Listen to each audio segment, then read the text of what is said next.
Hi everyone, hope you're doing well from wherever you're watching this channel, depending on your time zone. Now, the Deputy President William Ruto has been coming out in his presidential campaign with the most confusing statement to the public. The first thing, Ruto has told Kenyans that no one can steal his votes in this August election. He has even gone further to say that even if IBC goes ahead to choose Raila Odinga's brother Oburu Odinga as the IBC chairman instead of Chebukati, there's no way his vote is going to be stolen, and there's no way Raila Odinga is going to win election against him. Again, Ruto has come out very boldly to refer to the deep state as just a mirage. When people talk about how deep state is working, Ruto is saying that there is nothing like a deep state. But the funny thing is the contradicting statement again that is coming from Kenya Kwanza side. Because in as much as saying this, you find that his secretariat is coming out in a press conference to talk about how the deep state is planning to rig this election. So why flip-flopping? And Pauline Njoroge has also shared a video of William Ruto. By the way, today Ruto is in Western region. And Pauline Njoroge is saying something here. These flip-floppers will show us things. A few months ago, they chest-thumped and said, hawawezi ibiwa kura. Now they are all over crying sensationally, claiming that deep state, which they initially say does not exist, want to rig them out. Haya, see, they pick a side and stick to it. She shared that video there. Ati saa hizi wanatuambia ati William Ruto atashinda kura, lakini deep state na system ati haiwezi kutangaza William Ruto kuwa rais, ati watanyang'anya mimi kura. Mimi nauliza nyinyi watu wa Trans Nzoia, nyinyi mkiniona mimi ninakaa mtu ya kunyang'anywa kura kweli? Now, this is where the issue of flip-flopping comes in. Ruto on the same day while in Western is talking about the issue of rigging and having the confidence that there is no one who can steal his votes. But again on the same day, same time, his secretariat is out giving statement on how the deep state and the government is planning to rig William Ruto victory. Listen to them shortly.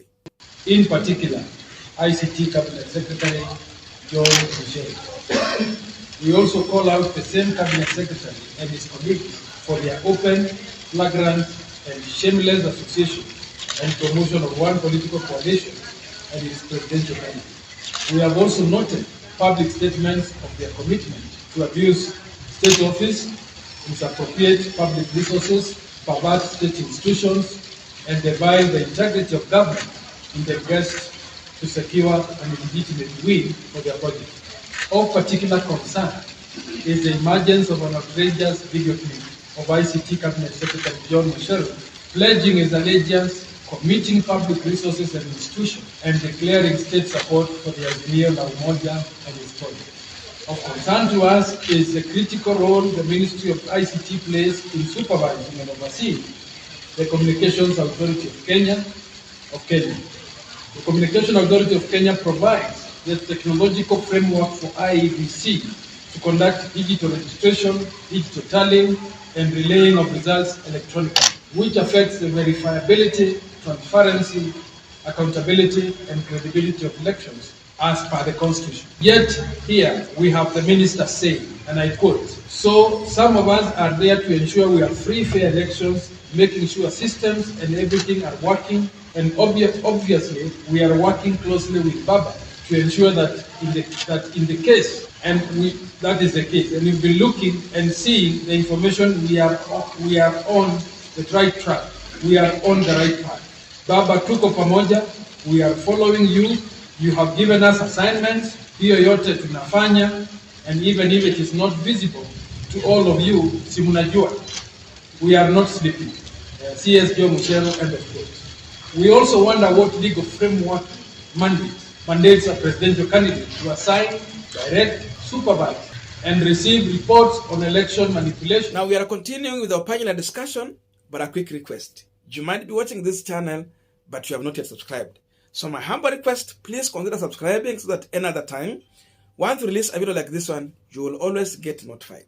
Again, to all our channel subscribers and anyone who drop comment, I must say thank you so much for your unconditional support. Again, I'm requesting you to give this video a thumbs up so that YouTube can recommend our video to more viewers. Back to our discussion. Now, there is one critical thing about psychology. If you see someone talking about something repeatedly, then be aware that this person could be developing fear about that thing.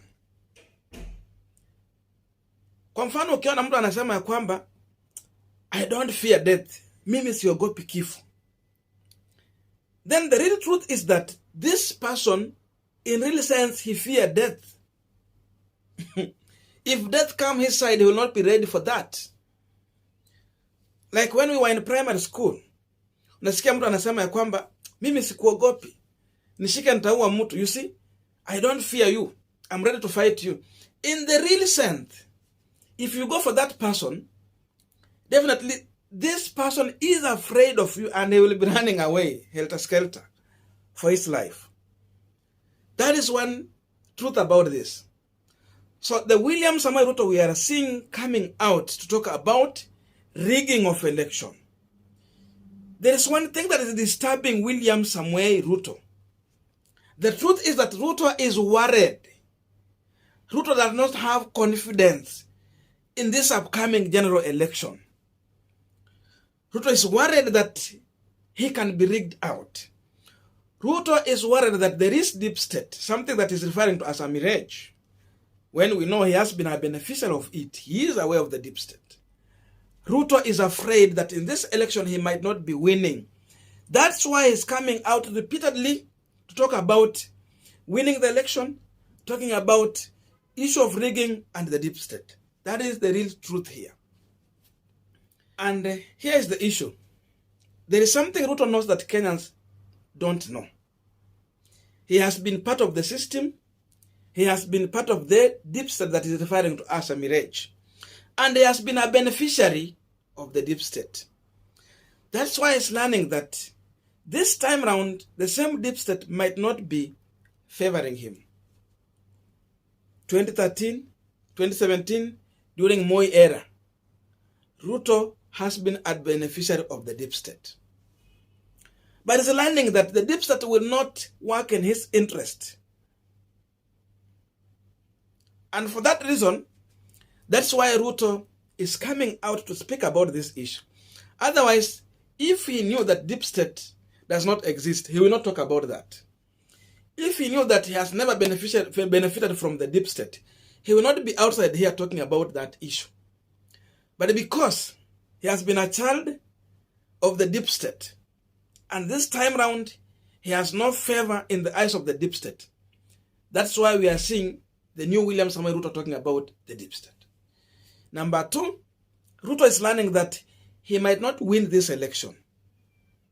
And because of that, he has to prepare the ground to reject the election. How do you prepare the ground? Talk about having confidence, but again, unleash out your allies to talk about the plan to rig the election.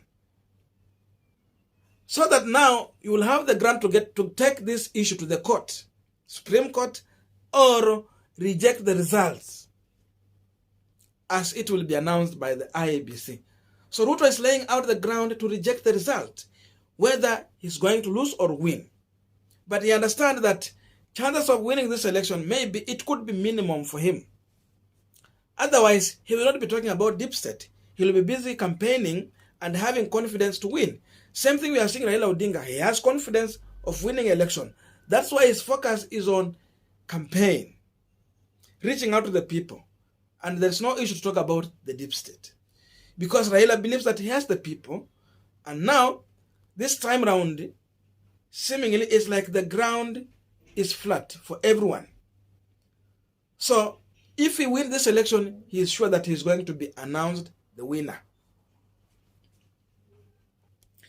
And number three, When you see Ruto coming out in his campaign to tell people that no one can steal his vote, number two, no rigging can, there's nothing like a deep state. The only thing Ruto is trying to do here, okay, in as far as we know, Ruto is afraid. He's just trying to win the confidence of his supporters, the confidence of the electorate, so that they can just get out and vote for him. Because if these people are aware that Ruto have no confidence in winning this election, they will not get out to vote for him. If they will know that the rigging he's talking about is there, they will not get out to vote for him. But because he wants Kenyans to vote for him, that's why he's telling them that he is going to protect his vote and nothing like rigging will happen. So the people will get out in their numbers and vote for him. Same thing Raila Odinga did in 2017. Raila knew that his victory is going to be stolen. But again, he needed these numbers to prove a point to Kenyans. So that's why I was saying that we have our tallying center. No vote is going to be stolen. So vote for me and leave the rest for me. Kenyans had confidence, they voted for him. But we know the deep state waliiba kura zake. That's why there was an initiative to have the handshake. If rigging had not happened in 2017, there was no way Uhuru Kenyatta was going to initiate a handshake. And I'm wondering how Ruto was refusing a handshake when really they knew that they are serving a term of which they stolen someone's victory. You see, so that's the issue here. So Ruto is just trying to win confidence of the people. But again, in the other hand, the way you see his secretariat, and even what Musalia Mudavadi was talking about yesterday, Mudavadi said that there is huge list, long list of independent presidential candidates who will be on ballot. And is questioning that there is and there could be a plan to rig William Samoei Ruto out of this election. So you see, there is that questioning. But Ruto comes out to talk the difference. So there is issue this team could be pushing to be in the next government even through a back door. Because we understand very well Ruto has never survived in opposition. He has never. And this time around, it is dawning on him that there is a possibilities and high chances of him getting to the opposition side. And he might not be ready to work in opposition. I don't know what to think about this, but this is my view as far as the Kenya Kwanza side is concerned and the settlement that is coming from this side. So let us meet in the comment section to have a continuation of this conversation. Otherwise, thank you so much for listening to me up this far. May good God bless you and see you in our next video.